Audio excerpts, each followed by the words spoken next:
예, 오늘 일단은 시간이 좀 돼서 좀 지나가 보고. 아까 제가 타이틀에도 그랬고요. 계속 말씀을 드릴 때 그린 뉴딜 정책은 단지 기후위기만 극복하기 위해서가 아니라 기후위기와 함께 불평등을 해소하는 데에도 동시에 목적을 가지고 있다. 왜?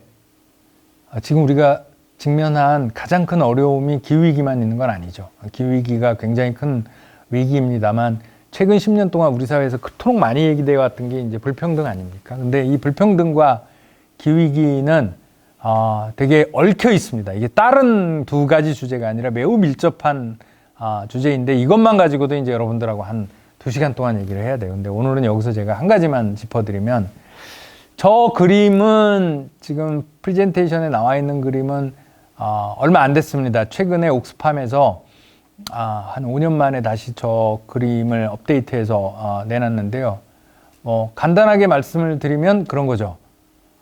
탄소 배출을 하는데 앞서도 잠깐 말씀을 드렸지만 지금 지구상에 배출하는 탄소의 50% 이상은 상위 10% 부자들이 만들어낸 거다 이거죠. 예. 그리고 지금 인류의 하위 50%, 그러니까 우리 이제 78억 인구 계산하면 한 39억 정도 되나요? 예. 그러니까 이 인구가 그러니까 하위 50% 인구가 배출하는 탄소는 전체 탄소 배출량의 7%밖에 안 된다 이거죠. 예, 이게 저기 소득 불평등 곡선이랑 비슷합니다. 그러니까 지금 우리가 위기의식으로 느끼고 있는 이 탄소 배출량의 절반 이상은 상위 10%가 엄청난 비행기 타고 탄소 배출량 많은 자가용 끌고 수많은 낭비적인 소비를 하고 이래서 배출한 거라는 거죠. 그리고 가난한 사람들 대부분이 배출한 것들을 다 모아봐야 탄소 배출량이 얼마 안 된다는 거죠. 그러니까 뭐라고 다시 표현할 수가 있죠? 그러니까 기후위기에 대한 책임이 누구에게나 똑같은 것은 아니다. 더 많이 가진 사람들이 더 많은 책임을 져야 된다는 것을 볼 수가 있는 대목입니다. 예.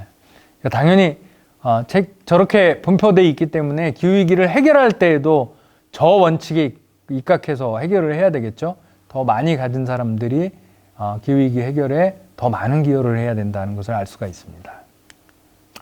예, 그러면 그린 뉴딜 전략을 좀 본격적으로 말씀을 드려보려고 하는데요. 아까 제가 말씀드렸습니다.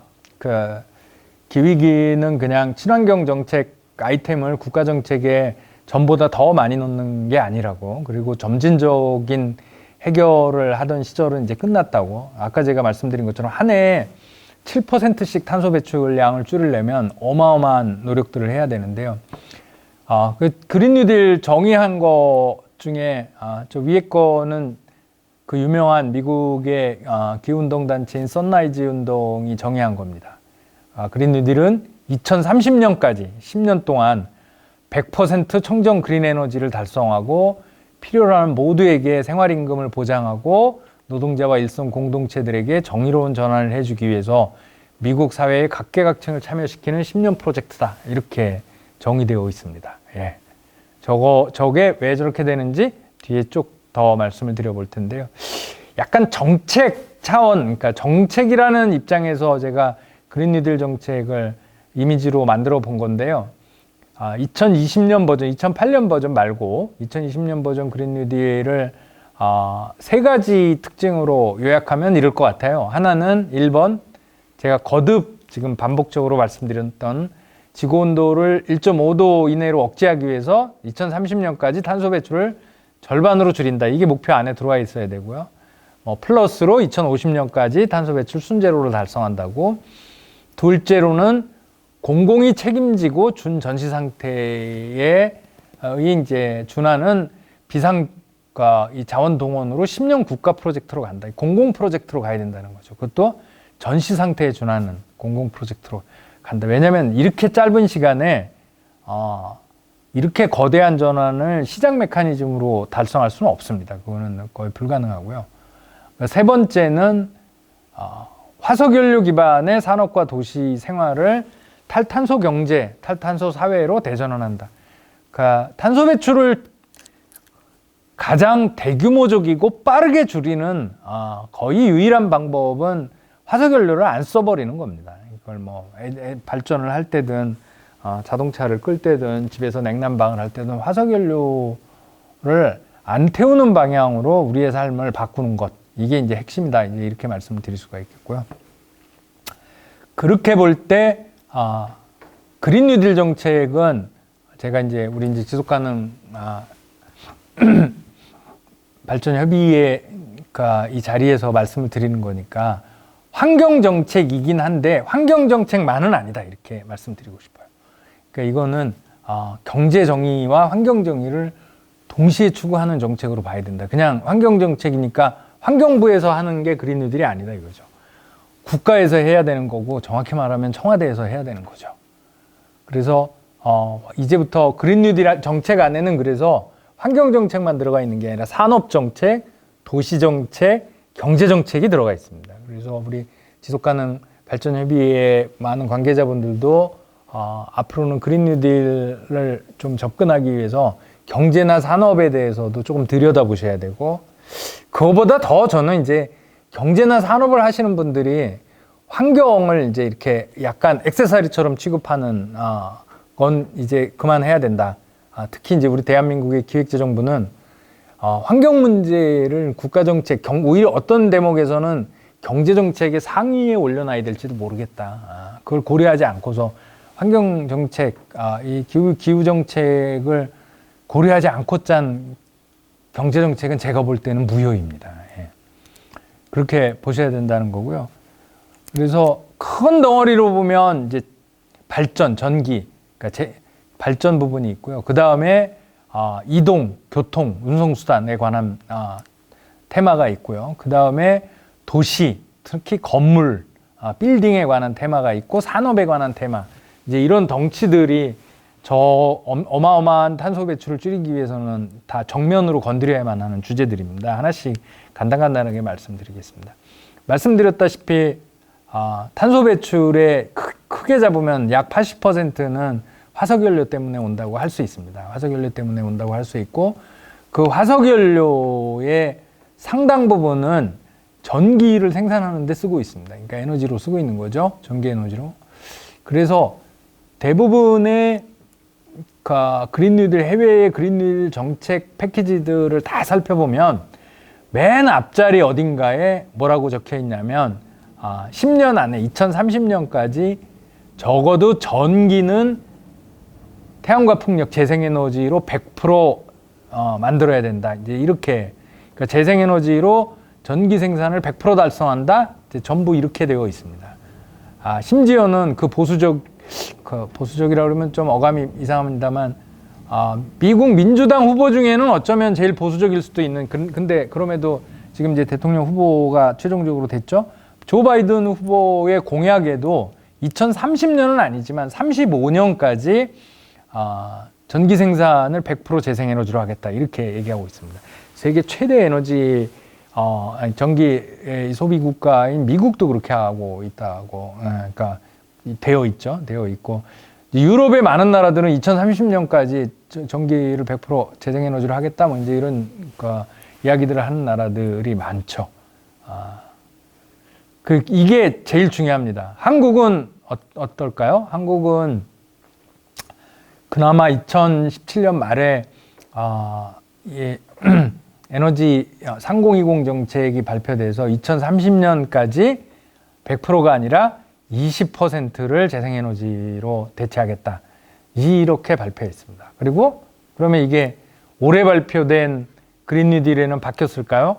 아직 바뀌지 않았습니다. 오히려 제가 좀 놀랬던 거는 올해 발표된 한국판 뉴딜의 그린 뉴딜 편을 보면 3020 정책을 성실하게 준수할 거다, 이렇게 되어 있습니다. 따라서 현재 한국판 뉴딜에는 30년까지도 여전히 20% 재생에너지입니다.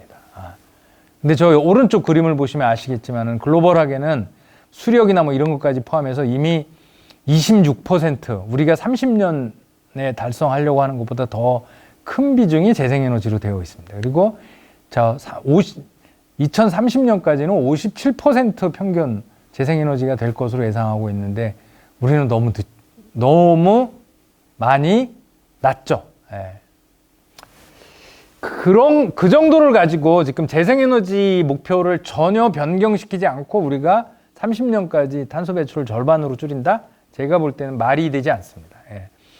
그래서 제일 먼저 그린 뉴딜을 한국에서 하고 싶다면 에너지 생산을 화석 연료에서 재생에너지로 바꾸는 것을 신속하게 추진해야 되고, 저는 정부가 조속히 저 계획 목표를 수정할 거를 요청을 하고 싶습니다.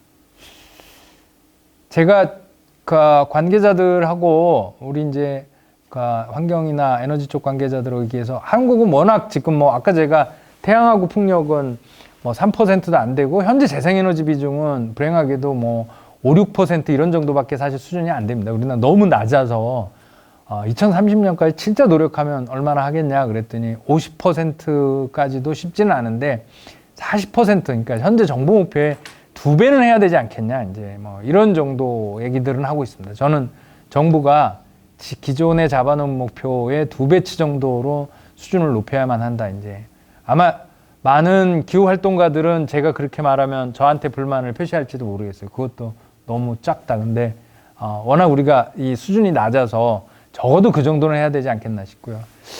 이게 재생에너지만 얘기해서는 안 될 거고, 만약에 재생에너지를 이렇게 간다고 하는 거는 반대로 탄소 배출에 가장 많은 책임이 있는 석탄화력 발전소를 확 줄이거나 안 쓴다는 얘기거든요. 근데 지금 정부 목표는 현재 석탄화력 발전소 발전 비중이 지금 42%라고 하잖아요.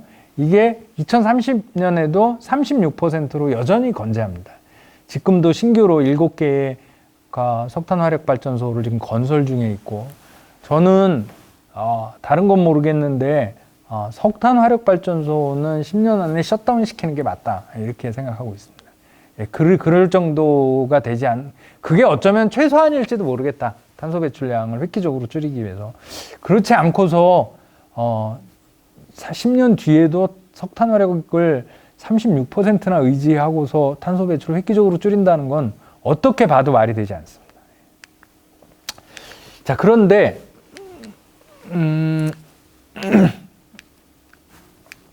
이게 왜 안 넘어갈까요? 네, 넘겨주시겠습니까? 네, 고맙습니다. 네, 뭐가 문제가 있었네요. 말씀드리고 싶은 거는 그렇게 하고는 싶지만 지금 비용 문제라든지 여러 가지 기술적인 문제로 인해서 재생에너지 비중을 그렇게 높이는 게 가능하냐 라고 이제 생각하실 수도 있겠습니다. 근데 가능합니다. 가능하니까 아까 제가 보여드렸다시피 이제 독일이나 영국에서 굉장히 높은 수준까지 지금 풍력과 태양광의 비중이 올라와 있는 것을 보셨을 거고요. 지난 10년 동안에 우리가 시간을 허비한 문제가 있기는 하지만 다행스러운 것 중에 하나는 기술 발전이 꽤 됐습니다. 기술 혁신이. 우리는 이제 기술 혁신 그러면 주로 디지털 기술 혁신만 사고하게 되는데요. 디지털 기술 혁신 말고 녹색 분야에서도 기술 혁신이 매우 놀라운 수준에서 일어났습니다. 특히 태양광의 비용 단가가 무지하게 낮아져서 10년 전에 이를테면 100만 원 하던 게 지금은 15만 원 수준으로 떨어졌습니다. 그리고 배터리도 킬로와트 시당 10년 전에 100만 원 하던 게 지금은 15만 원, 이런 정도 수준으로 떨어졌고요. 풍력도 한 70% 가깝게 가격이 하락했습니다. 그리고 이런 추세는 앞으로 10년 동안에 추가적으로 한 50% 이상 더 가격이 하락할 걸로 알려져 있고요. 이런 이유 때문에 2020년대 어느 시점에서는 차라리 태양광과 풍력으로 전기를 만들어내는 비용이 석탄, 석유, 가스, 원자력으로 전기를 만들어내는 것보다 더 싸게 먹힐 거다. 이제 이런 전망이 우리 이제 손에 잡히는 가시권 안에 들어오게 된 거죠. 그렇기 때문에 우리가 앞으로 발전소를 세운다면 굳이 원전, 석탄, 석유 발전소를 세울 필요가 없습니다. 그렇기 때문에 최근에 OECD 국가와 같은 나라들이 거의 신규 발전 투자에 80%에 가까운 비중을 석탄, 석유, 가스 이런 게 아니고 다 재생에너지 쪽에 투자하고 있는 겁니다. 새로 짓는다면 태양과 풍력에 투자해서 짓는 게 맞습니다. 그럴 정도로 기술적으로는 되게 유리한 환경에 접어들었다 이렇게 보셔야 되고요. 네. 자, 그래서 그린 뉴딜을 하려면, 획기적으로 하려면 첫 번째로 에너지 전환을 화석연료 기반의 전기 생산 시스템에서 탈탄소로 재생에너지 기반의 전기 생산 시스템으로 에너지 생산 시스템을 완전히 바꿔야 된다 이렇게 말씀을 드렸고요. 두 번째가 이제 교통입니다. 우리의 탄소 배출량에 막대한 영향을 미치기도 할 뿐만 아니라 화석연료 중에 그 다음으로 많이 쓰이는 부분이 이제 우리가 타는 자동차 아니겠어요? 그러니까 내연기관 자동차인데요. 그러니까 지금까지는 내연기관 자동차가 한 100년 동안 이제 유지가 됐는데, 이거 우리가 이 도시를 이동하는 이동 방법을 대대적으로 전환해야 될 때가 된 것 같습니다. 제가 말씀드리고 싶은 건 이거예요. 이제 첫 번째는 웬만하면 걸어 다니자. 두 번째는 걷기 힘들면 자전거 타자. 세 번째는 자전거 탈 환경이 안 되면 대중교통을 타는데, 그 대중교통은 마을버스든 시내버스든 대중교통은 다 전기로 바꾸자. 마지막으로는 그도 여의치 않으면 이제 자기 자가용을 타는데, 그 자가용은 내연기관이 아니라 전기차여야 된다. 적어도 앞으로 10년 안에는 내연기관 자동차의 신규 판매를 금지하거나, 조금 더 나가면 여기 지금 수원시입니다만 수원을 포함한 큰 도시들은 내연기관 자동차의 도시 진입을 금지해야 된다. 그런 정도로 세게 그러니까 조치를 취해야만 운송 교통 부분에서 탄소 배출량을 줄일 수 있을 거다. 이렇게 말씀드릴 수가 있고요. 이게 말이 돼? 이제 이렇게 말씀하실 수도 있는데, 말이 됩니다. 파리시가 올해 6월 달에 이제 결선을 통해서 얀 이달고 시장의 재선을 결정했습니다. 그래서 얀 이달고 시장은 올해부터 2026년까지 6년의 임기를 새로 시작하는데요. 얀 이달고 시장이 이번에 지자체 선거운동 하면서 내세운 흥미있는 공약 중에 하나가 15분 시티입니다. 자기 집에서 15분 반경 아래에서 생활을 모두 다 해결하도록 한다. 15분 반경 안에 시장 볼 곳도 있고, 15분 반경 안에 학교도 있고, 15분 반경 안에 직장도 있게 하자. 그래서 웬만하면 걸어 다녀서 생활할 수 있게 하자. 자동차 타지 않고. 이제 이렇게 도시를 다시 디자인하겠다. 이렇게 선언했습니다. 그리고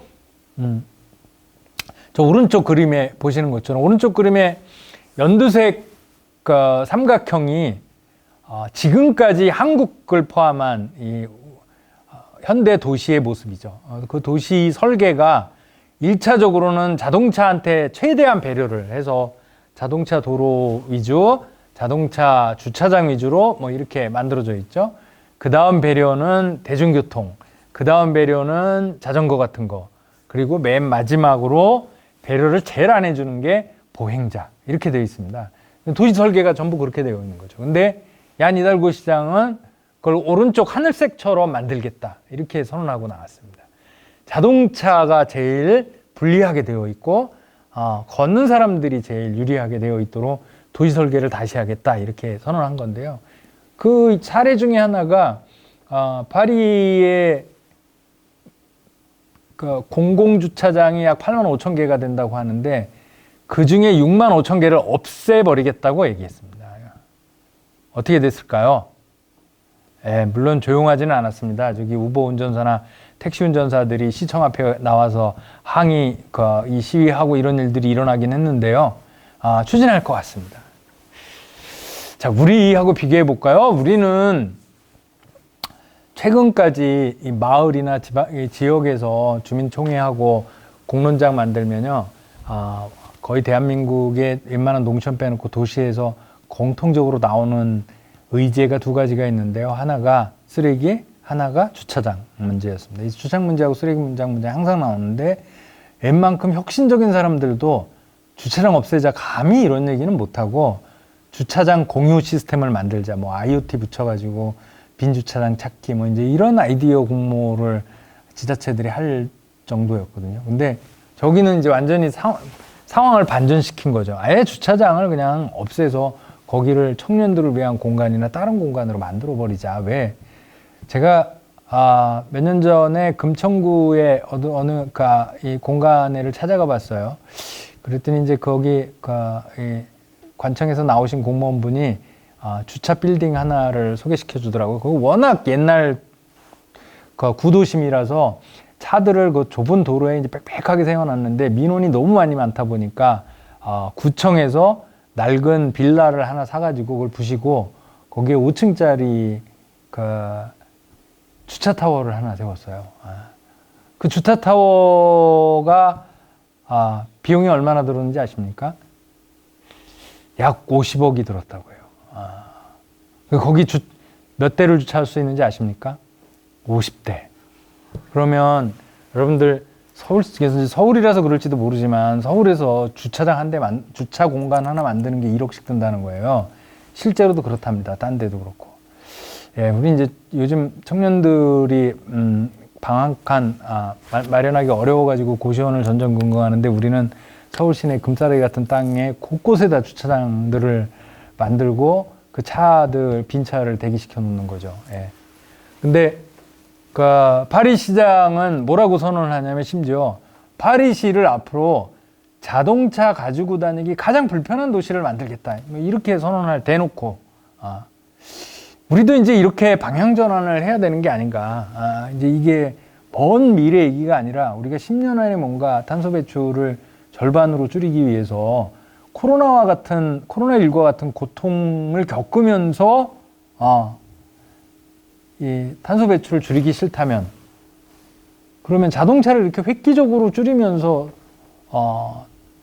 이 탄소 배출을 줄이는 길을 선택하는 게 맞는 거 아닌가. 이제 이런 생각이 드는 거죠. 예, 저는 2022년 우리 지자체 선거가 있을 때 이런 이슈를 후보들이 제기하도록 하면 어떨까 싶습니다. 그러니까 제가 아까 이제 그런 말 하면요. 그러니까 지금 이제 너무 우리가 시간을 까먹어서 기후위기를 대처하는데 텀블러 가지고 다니고 이 쓰레기 분리수거하고 이래가지고 될 일이 아니다. 이제 이랬더니 어느 분들이 그러더라고요. 아니 우리는 그거라도 열심히 하려고 하는데 그럼 도대체 뭘 어떻게 하란 말이냐. 뭐 실천할 게 있어야 되지 않겠냐 그랬는데 저는 이런 용어도 있거든요. 이제 미국이나 이런 데서는 기후투표, 기후정치 이런 이제 용어들이 생겨나고 있습니다. 그러니까 저런 수준에서 제가 지금 말씀드린 수준에서 기후위기에 제대로 반응할 수 있는 기후위기를 제대로 해결하겠다고 공약을 내는 분들에게 관심을 가져주시기를 저는 그게 어떤 후보가 됐든 그래야 정치인들이 이제 기후위기를 내가 책임지겠다고 얘기해야 내가 국민들에게 신임을 받는구나 뭐 이제 이러지 않을까요? 지금까지는 기후위기가 선거에 영향을 준다고 아무도 대한민국 국민들이 생각하지 않으셨을 텐데 앞으로 저는 정치인 하시는 분들도 또는 뭐 지자체 단체장이나 이런 거 하시는 분들도 기후위기에 어떻게 대처하는가가 되게 중요한 영향을 줄 거라고 생각하고 또 주어야 한다고 마땅하다고 생각합니다. 예. 그 다음에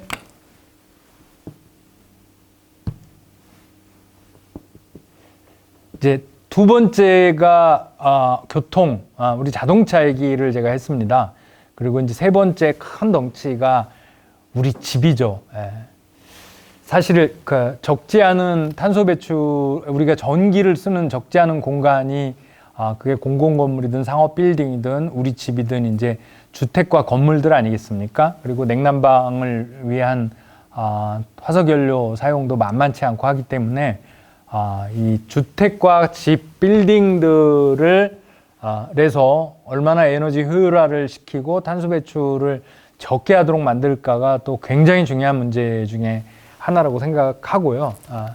특히 대한민국은 아파트까지를 포함해도 2000년 이전에 지은 주택이 약 절반 정도라고 합니다. 아파트를 빼놓으면 약 한 70% 정도 된다고 하는데요.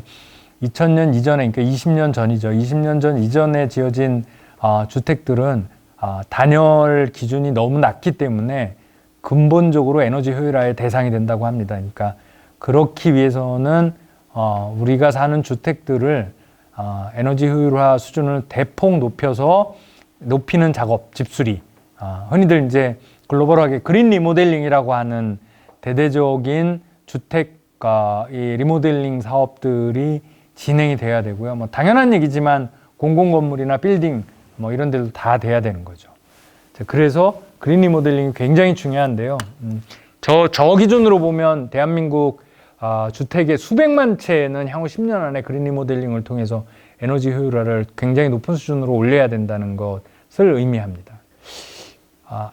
제가 이번 그 2020년 버전의 그린 뉴딜에서 의미 있게 본 거는 딱 하나인데, 그나마 이제 그린 리모델링을 한국가 이 그린 뉴딜 안에 넣은 게 그나마 조금 이제 긍정적으로 본 건데, 그것도 좀 실망스러운 거는 공공건물하고 LH 공사 산하의 이제 공공임대주택들만 그린 리모델링 하겠다고 했지, 우리 시민들이 살고 있는 집에 대한 그린 리모델링 정책이 기본적으로 없습니다. 그래서 굉장히 제한된 수준에서 그린 리모델링을 하고 있고요.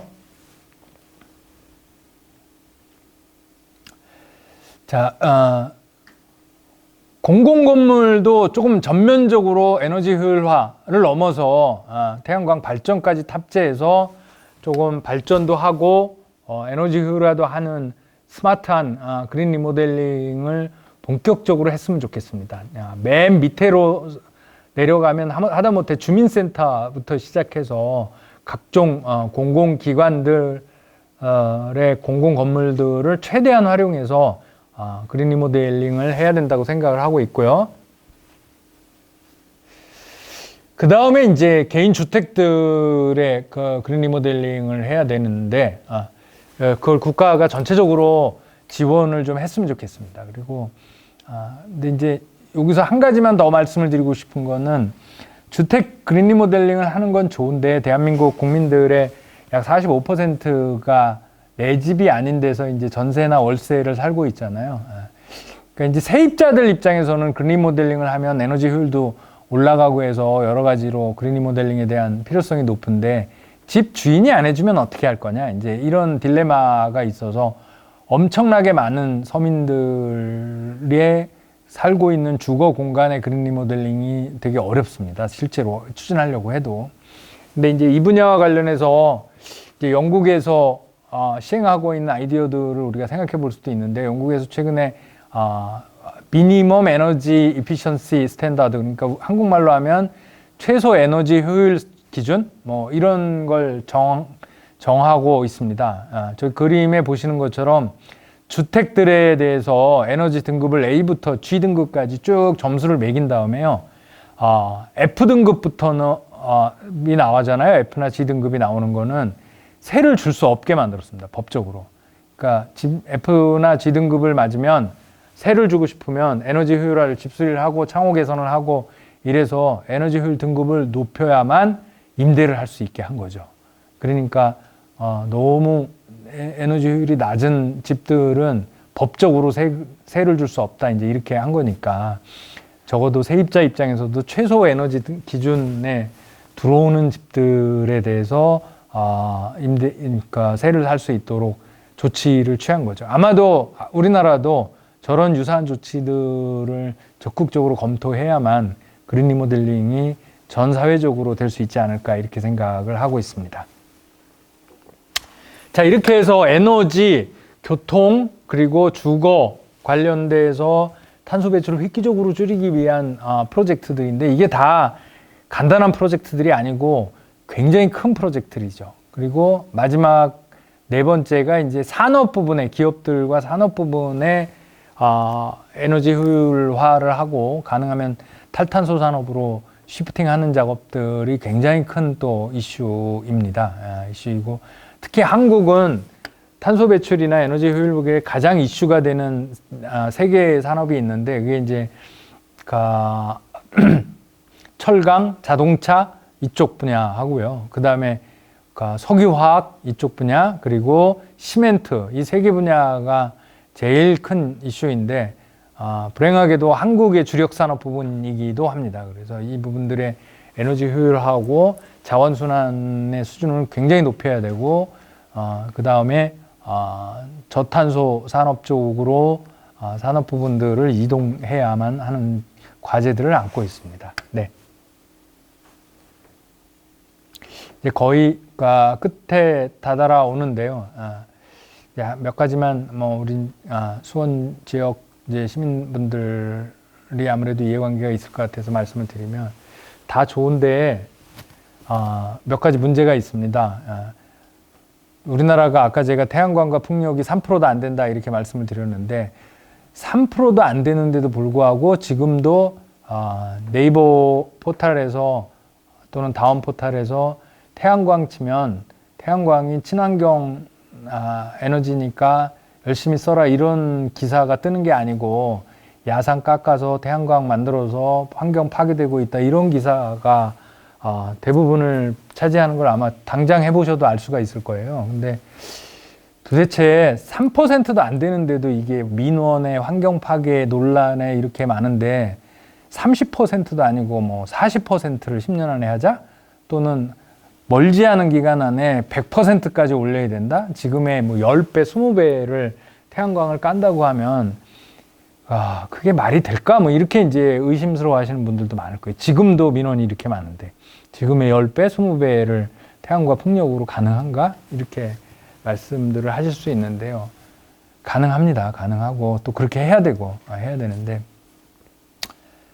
그러면 유럽이나 서구 나라들은 어떻게 해서 몇십 %까지 그걸 비중을 올렸을까요? 이제 그 질문이 우리가 해봐야 될 합당한 질문이라고 보는 거죠. 근데 이제 덴마크가 하나의 사례가 될 수 있습니다. 덴마크는 1970년대 오일 쇼크 난 이후에 이제 석유 쓰지 말아야 되겠다. 그래서 이제 풍력 쪽으로 대대적으로 이동해서 지금도 세계적인 풍력 회사를 보유하고 있을 정도로 풍력의 나라로 잘 알려져 있는데요.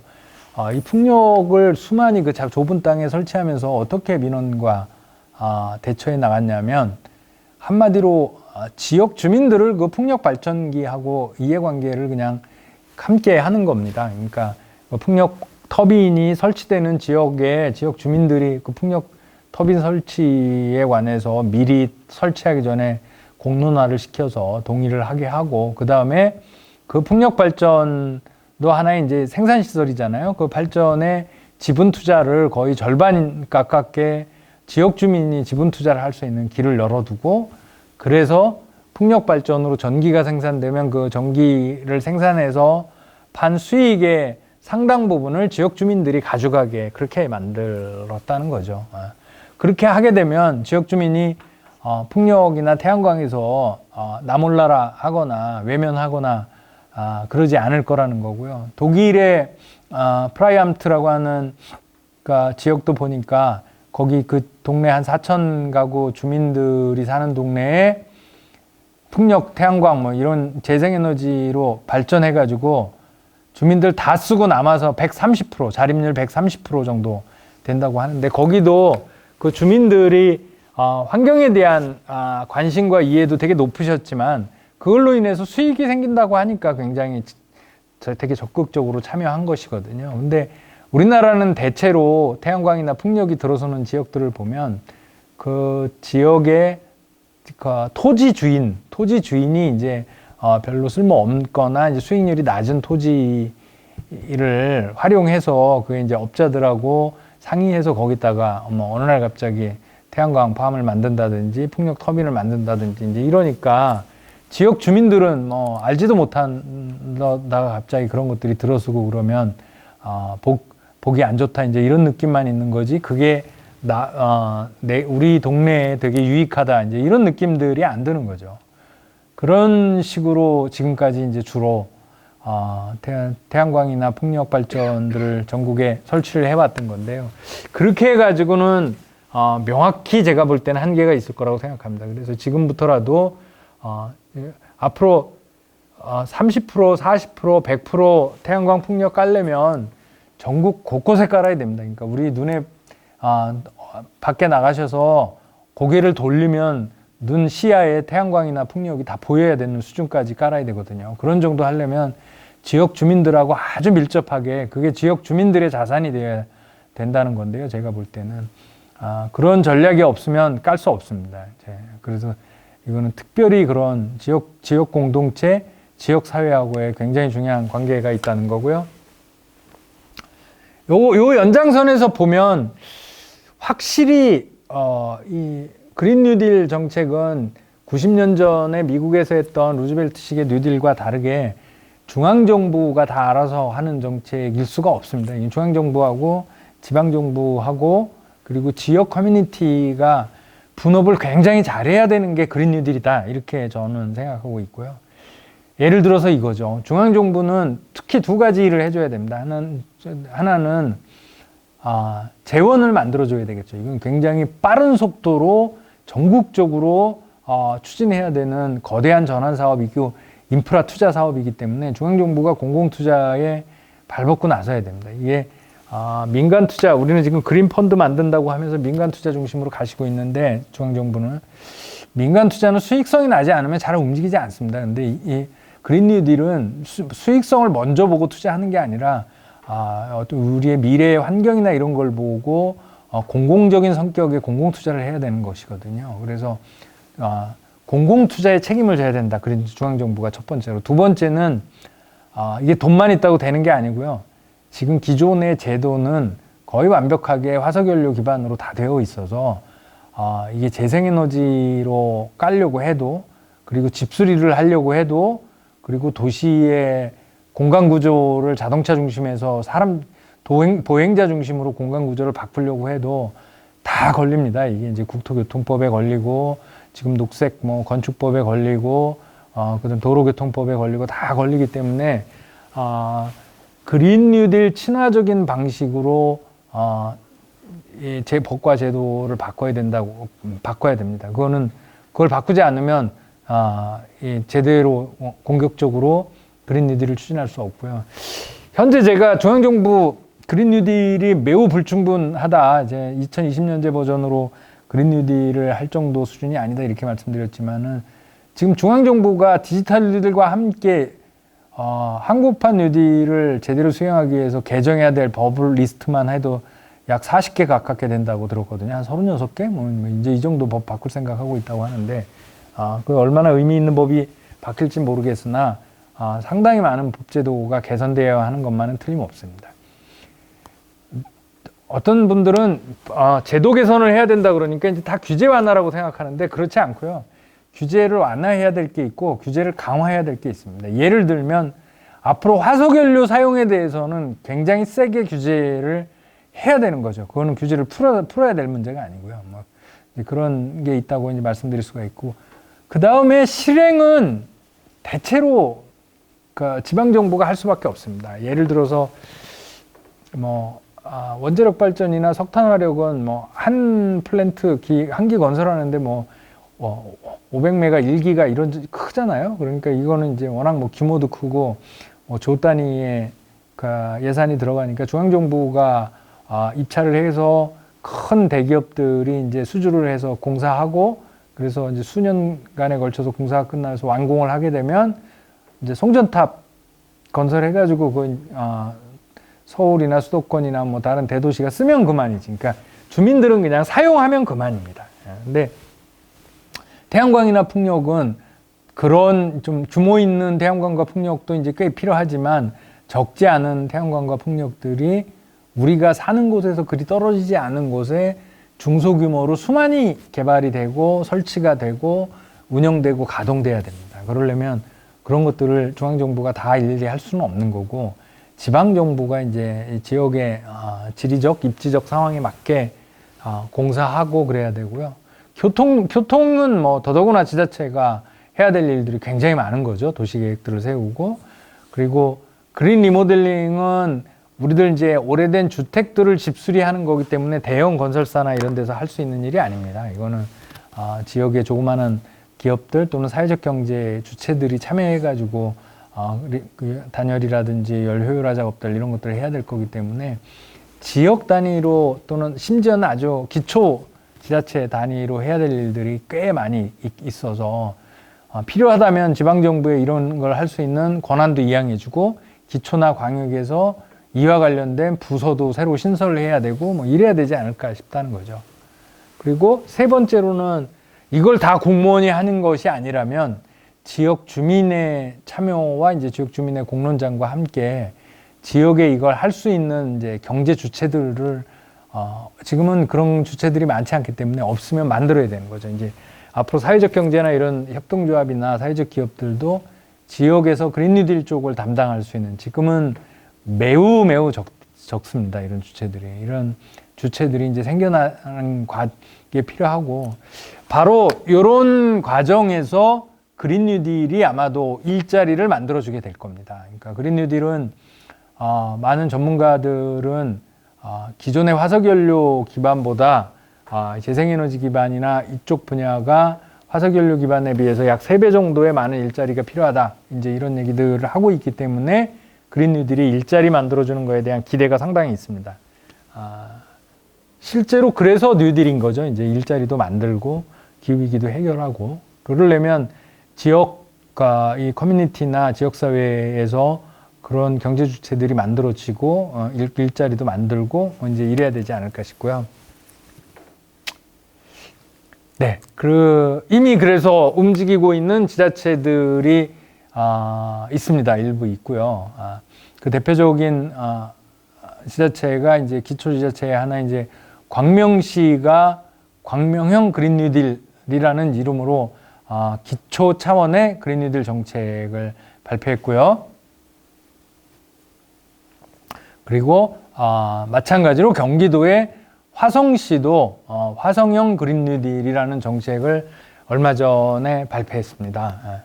사실 아까 제가 그린 뉴딜 자체는 국가적인 사업이라고 하지만 그린 뉴딜이 의외로 뉴욕이라든지 LA라든지 뭐 이런 차원에서 도시 차원에서 국가 차원뿐만 아니라 도시 차원에서 기후 비상사태 선언하고 그린 뉴딜 정책 발표하고 재생에너지 전환 정책 발표한 지자체들이 꽤 됩니다. 한국도 이제 막 시작된 것으로 보이고요. 저는 오히려 중앙정부의 그린 뉴딜이 조금 부족하고 불충분하다면 지방정부들이 조금 더 2020년 버전에 접근하는 전형적인 그린 뉴딜 정책을 잘 만들 수도 있지 않을까 이렇게 생각을 하고 있습니다. 네, 이렇게 그린 뉴딜 정책의 큰 줄기들에 대해서만 이제 말씀을 드려봤습니다. 그러니까 말씀드린 대로 그린 뉴딜 정책이 가능하면 친환경 정책을 많이 하자 이런 게 아니라 목표가 아주 숫자로 명확하게 된 숫자가 있습니다. 제가 아까 말씀드린 숫자가 1.5도 이내로 억제하자, 10년 안에 탄소 배출을 절반으로 줄이자, 뭐 이제 이런 목표들 말씀드렸고요. 그러기 위해서는 큰 덩치에서 에너지, 교통 또는 주택, 산업 이런 데서 획기적인 변화, 특히나 화석연료로부터 벗어나려고 하는 획기적인 변화들이 있어야 된다고 말씀드렸고 이게 무지 무겁고 거대한 이슈이긴 하지만 이게 굉장히 원래 탈탄소 산업이 그렇습니다. 그러니까 되게 지역 분산적이고 내수지향적이고 이런 게 있어서 지역 차원에서 의외로 할 것들이 많다. 그렇기 때문에 우리가 아이디어를 모으고 실행 계획을 세우고 하는 게 지방 정부들이 고민하셔야 될 게 많고 또 지역사회와 지역 시민사회가 해야 될 일들이 굉장히 많을 거다. 안 그러면 지방 정부나 지역 공무원들이 지나치게 행정적으로 처리하게 될 가능성도 상당히 있기 때문에 저 과제를 수행하는데 지역 시민사회가 굉장히 큰 역할을 해야 된다고 보여지고요. 지금 아무것도 없는데 그렇게 생각하시면 안 되고 저거는 지금 이제 올해 2020년 막 시작됐잖아요. 앞으로 10년 동안 최소한 그리고 그 뒤에 또 20년 동안 해야 될 과제라서 지금 주체가 없다면 주체 만드는 것부터 시작하면 되지 않겠냐. 이제 이렇습니다. 마지막으로 올해 아까 제가 7월 달에 타임즈 기사를 소개시켜 드렸는데 거기 그 문구가 되게 인상적이었어요. 2020년 이제 코로나가 의도치 않게 터졌지 않습니까? 근데 올해 2020년이 기후위기를 막기 위한 행동을 할 수 있는 마지막 찬스, 우리가 2008년도에 찬스를 놓쳤다고 했는데 마지막 기회가 될지도 모른다. 그리고 아마도 어떤 의미에서는 올해가 최적의 기회가 될지도 모르겠다. 마지막 기회이지만 가장 좋은 기회가 될 수도 있다고 말을 했는데요. 한국에서도 올해를 분기점으로 대한민국도 기후위기에 대처하는 이제 행동을 본격적으로 시작할 수 있게 되기를 바랍니다. 예, 제 이야기는 이걸로 마치도록 하겠습니다. 들어주셔서 감사합니다.